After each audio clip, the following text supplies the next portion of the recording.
Hello and welcome back. I am now here in Beirut, the capital of Lebanon, and I'm going to be filming a series of videos in the country, starting here in somewhere that's been through a lot of difficult times, and I'm going to be walking through one of the main streets towards downtown from this residential neighborhood that I'm currently staying in. There is so much to talk about here in Lebanon, but I will get to all the different various things, talking points and things you need to know if you want to visit for yourself as I make my way through. These are the first glimpses of the country. The flag of Lebanon up high there with the iconic cedar tree in the middle. And the reason that I came here to Lebanon is partly because, as I said in my last video from Dubai, my dad's birthday is coming up and I wanted to be somewhere close to the country that we're going to surprise him. We've got an Airbnb for a weekend. He doesn't know where we're going. And so I wanted to be fairly close, and so I had to hold on my plans to visit other parts of the world that I want to see, like Latin America, for example. So I'm making my way to the main highway just here, or one of the main highways, and the central part with a lot of interesting things to see is just on the other side of this highway. But as I turn this corner, beyond this bridge, which I will take, is the port of Beirut, which some of you will know why that might be an interesting point. An icon of Mary there in what looks like an old, probably Roman structure, it looks like. Lots of Roman ruins in Lebanon. So just a stone's throw away from my hostel, those huge grain silos over there mark the location of the 2020 explosion.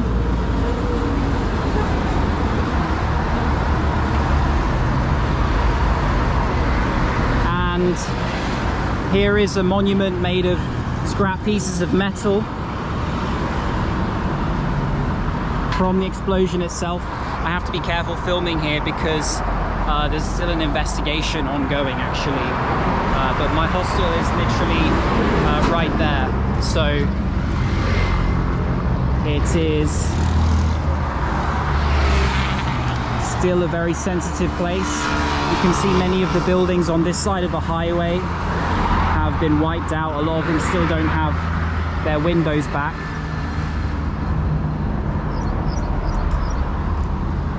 One third of downtown was destroyed in the explosion. I'm gonna leave this area and head back towards downtown, and I'll talk more about the explosion and the situation here in Lebanon.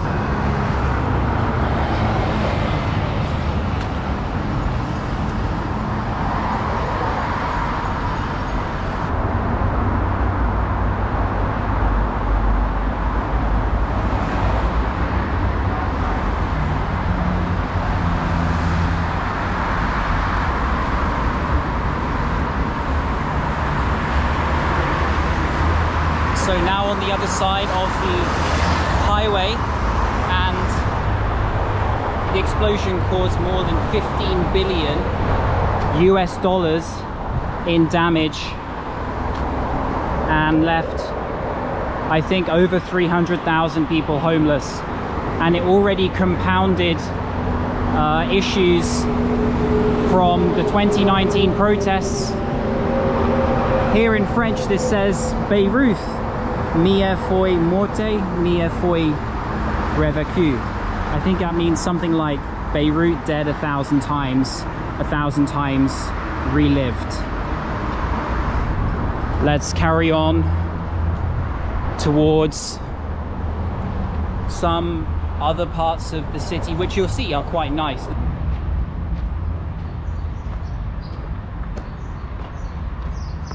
So having walked through a couple streets, this area that I'm now walking into is called Gemaise, and it is full of really nice places to eat. Has a thriving kind of bar scene as well, especially on Fridays and Saturdays, though I haven't seen it for myself yet. And I also just want to say now that I am not an expert on Lebanon. I have just arrived. I'm only saying things that I've learned and picked up in my first couple days here, and I hope to learn a lot more and leave the country much wiser than I currently am. One of the main reasons I wanted to visit Lebanon was for the food. I've always loved trying Lebanese food in different countries in the Middle East. I just never had the chance to have it here myself. We don't really have much Lebanese food in the UK. I'm sure there are a few places in London, but Lebanese restaurants seem to only be really popular in the Middle East, and in Europe you don't see that much. This is a petrol station which still hasn't been sorted out, but then you've got like a German sausage house just there, and lots of stuff going on. So this is just another example of some of the damage which still hasn't been fixed a couple years later, as the task was so huge. To the left here, down this way, is Little Armenia, Borj Hamoud. It's a cool neighborhood, but I'm gonna head down this way towards downtown with a couple interesting things to take a look at. Everywhere you look on this street in particular, you'll see places that are still bearing the brunt of the devastation. This is a particularly large abandoned building just here. But Beirut lives on, Lebanon lives on, despite its recent troubles. And as I said, the food is one of the main reasons I have always been interested in Lebanon, but not just that. Hearing the songs of Fairuz whenever I've been in Egypt and other Middle Eastern countries, there is a certain kind of romance about Lebanon. It used to be called the Paris of the Middle East. It does have a lot of interesting things. Some of the many churches in the east side of Beirut. A lot of people don't realize, but the country is split religiously. I think it's around 50% Muslim, 45% Christian, and 5% other. But it's pretty much half and half. And that was one of the key simmering issues which ignited the civil war. And this whole eastern part of Beirut, all the way towards Borj Hamoud, the Armenian area, was Christian, and the whole west area was Muslim, and there was even a line which divided the two. It was one of the longest civil wars in the 20th century. It lasted from 1975 to 1990. Walking around this area, it's a real mixed bag. You have a lot of graffiti and also just trash like in other places, but then there's also some really nice cafes and little restaurants and boutique kind of places in a bohemian style, combined with French kind of colonial buildings. For example, just this kind of place on my right here, very trendy with a lot of young people. So this might be one of the most difficult videos I've ever made in terms of trying to explain as I walk around what it's like here in Lebanon, because it is so complex, the history. You had French colonialization, then the civil war for 25 years, then an assassinated prime minister in 2005, the Syrian civil war just next door, and also to the south, Israel and Palestine and all the Palestinian refugees. You add to that millions of Syrian refugees, then a currency crisis with extreme inflation and mass unemployment, then the Beirut explosion. So there is an awful lot to digest, and it's very hard to kind of articulate. many of these things all at the same time. But I saw a quote as I was doing my research online, and it said something like, if you understand Lebanon, someone's done a bad job explaining it to you. And I kind of feel like that is a pretty apt quote.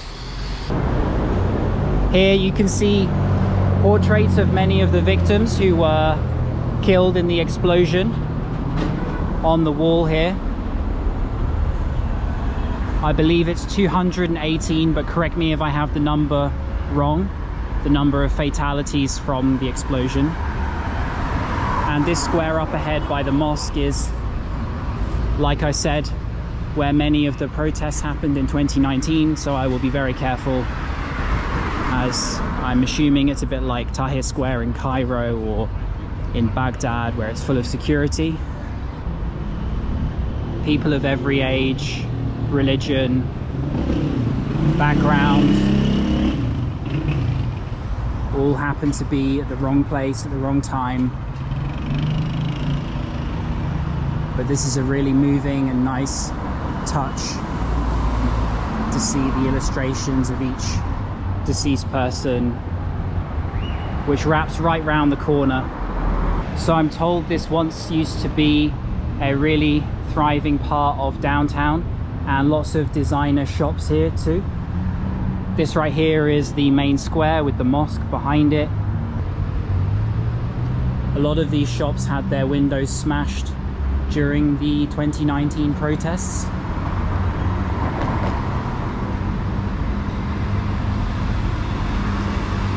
So this is what the area looks like today.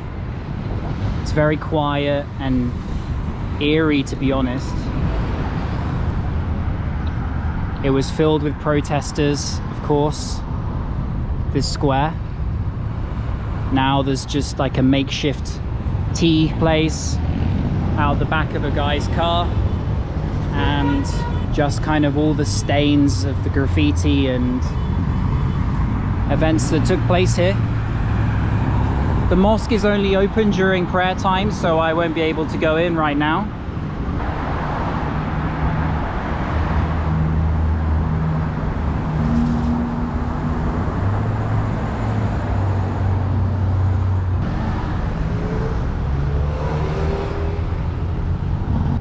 Lots of designer shops would have been here, many of them now empty. Fendi and a Paul across the street, Bulgari as well. I can see Burberry, but yet hardly any people here. I think there is a huge and very evident divide between the richest and the poorest.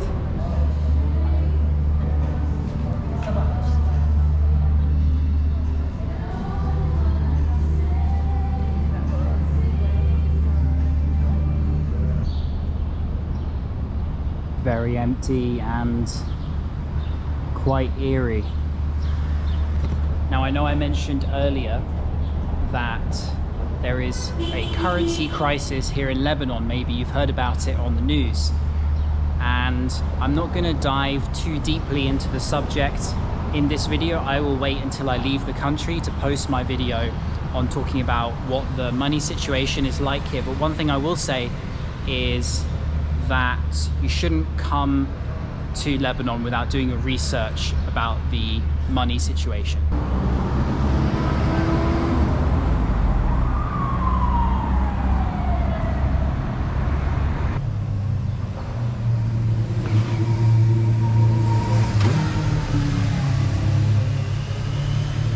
So I'm now having dinner in a restaurant called Le Chef, which has a sort of French colonial vibe, but it's... This is the molokhia. Okay. First of all, you cut the chicken, you cut the meat. This bread crispy, broken on the top on small pieces. Third time you cover the green. This is the name of the dish. This is the molokhia. You cover it. Yes. At the end you put the onions and the vinegar on the top. Okay. This is our traditional way. Okay. You're welcome to Lebanon. Shukran. So I'm going to give the molokhia a try. They also do tons of authentic Lebanese food at a very reasonable price, and it's kind of like a cool Small place here with a local vibe on the street. So let's follow his instructions and do it properly.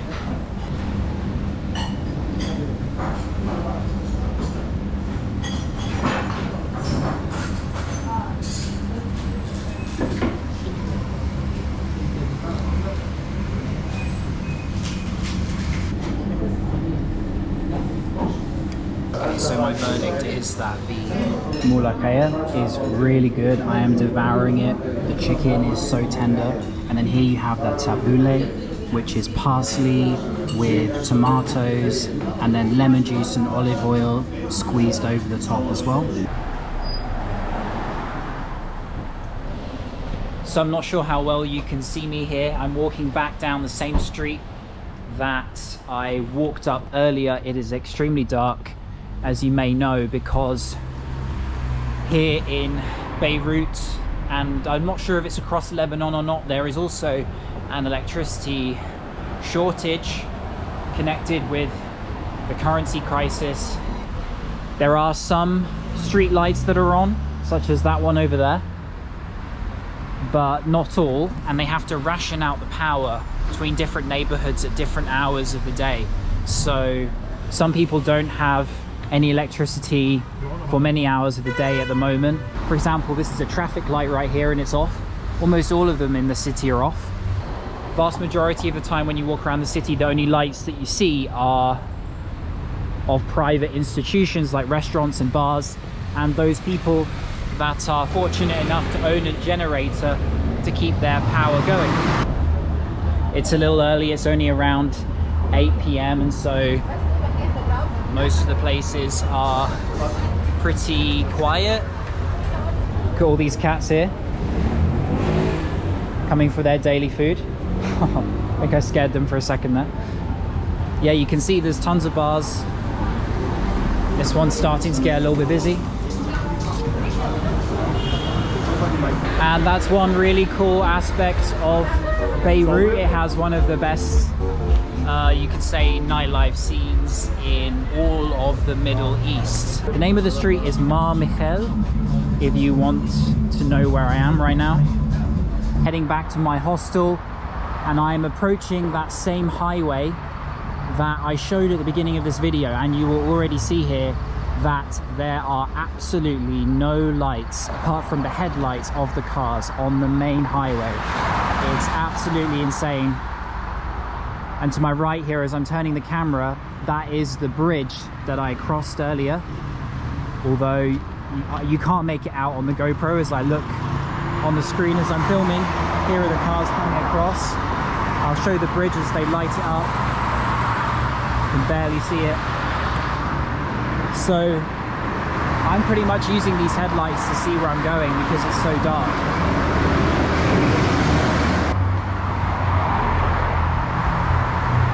So this just shows the extent of the electricity crisis on top of the currency crisis and whatnot.